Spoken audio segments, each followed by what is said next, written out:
স্ত্রীকে কখনো এই 5টি কথা বলবেন না। যদি এই 5টি কথা বলেন সংসারে অশান্তি সৃষ্টি হবে, ঝামেলা সৃষ্টি হবে।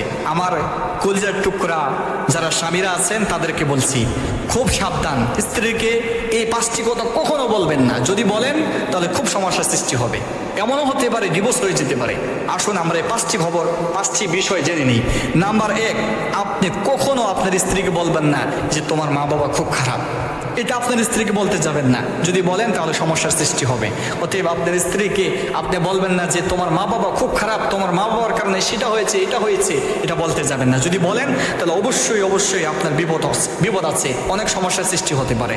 নাম্বার 2, তোমাকে বিয়ে করে আমার জীবন শেষ। এটা কখনো আপনার স্ত্রীকে বলবেন না। যদি বলেন তাহলে দেখবেন আপনার মাঝে অনেক সমস্যার সৃষ্টি হবে, স্বামী স্ত্রীর মাঝে অনেক সমস্যার সৃষ্টি হবে। অতএব এটা কখনো বলতে যাবেন না। যদি বলেন তাহলে আপনাদের মাঝে বিশৃঙ্খলা সৃষ্টি